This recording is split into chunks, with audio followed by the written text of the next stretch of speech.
Hello, it is February 13, 2026, and I just completed reading Reflections on the Psalms by C.S. Lewis, the author of Chronicles of Narnia. And I'd read all the Chronicles of Narnia, and I think I'm done with my 16th overall book of C.S. Lewis. And this was a good one. Really, really, really good book. I love this book.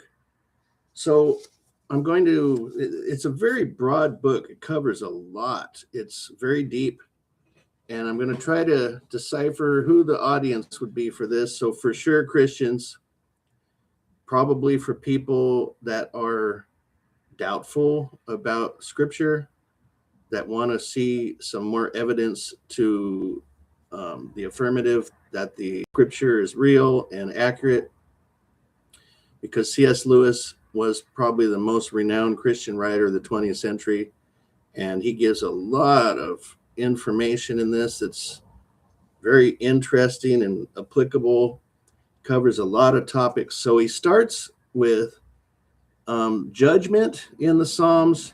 Well, before I go there, I'm going to say that if you have sat in church a lot, the women in the church really, really like the Psalms because they've got a lot of beautiful praise things that they can relate to and just kind of read and get encouragement from and be positive on. And when you get to Bible studies of Psalms, everybody probably thinks the same thing, that it's that happy book where it's a lot of positivity and things of that nature, and you can just kind of feel good reading Psalms.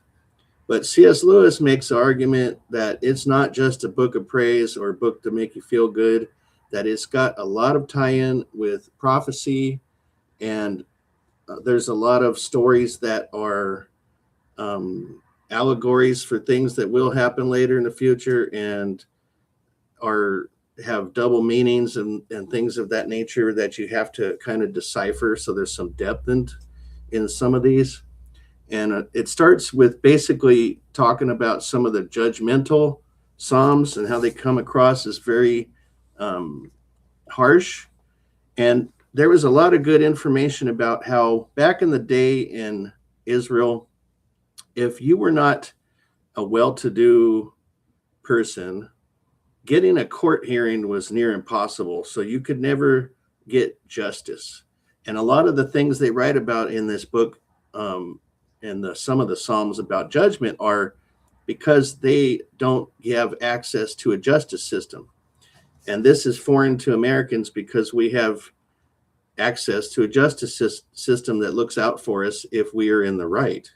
Not always, but most of the time, we at least can have our day in court, where a lot of these people did not. So the calling judgment was, hey, I need some help and no one's helping me, kind of a thing. Then there's the Psalms that are basically like cursings of other bad people and things of that nature. He goes into depth and explanation on some of that. Death in the Psalms. And then it starts to transition a little bit to the fair beauty of the Lord, sweeter than honey. Nature he talks about, and then praising, and then second meanings. And it really started to really resolve towards the last 1/3 of the book, where the second meanings, where it's deeper than what you might think it would be, and actual scripture.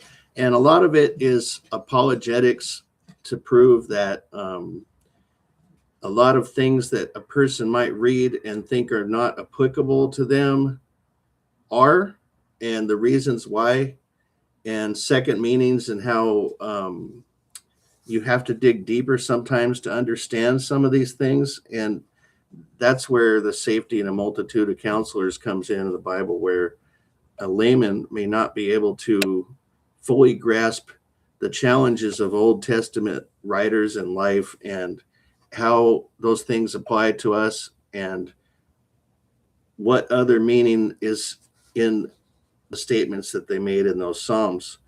But the one that really closed out for me was talking about suffering and how Jesus related to suffering. And I'm getting an ad right when I was going to look at it. So thank you very much. Ad, I'll close. I did not know. Everybody's familiar with how Jesus said at the crucifixion, my God, why have you forsaken me? I did not know that that was reference to Psalm 22.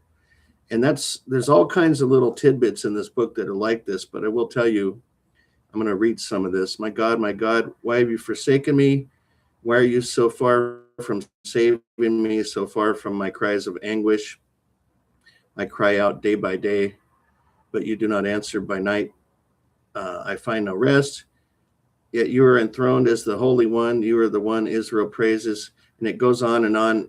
Obviously, this was written well before Christ. And you brought me out of the womb. You made me trust in you, even at my mother's breast. Do not be far from me, for my trouble is near, and there is no one to help me. He talks about all the people that were harming him and the way they're harming him. And Psalm 22 is basically a summary of the crucifixion. I had no idea. And if you don't read all the time, you probably don't know that also. So thumb through Psalm 22, but the end of it is very nice. All the rich of the earth will feast and worship. All who go down to the dust will kneel before him. Those who cannot keep themselves alive, posterity will serve him. Future generations will be told about the Lord. They will proclaim his righteousness, declaring to people yet unborn, he has done it. So he's anchoring himself as the sacrificial lamb in Psalm 22 when he was crucified, which means that Psalm 22 was a prophecy. It wasn't just a writing. So you have to be aware of the secondary meanings. And a person that's, again, not saved might have some challenges with this because it is deep. But someone that has a more thorough background of the Christian religion would really understand it a lot better. Perhaps it's like a Bible study. It really is like a Bible study.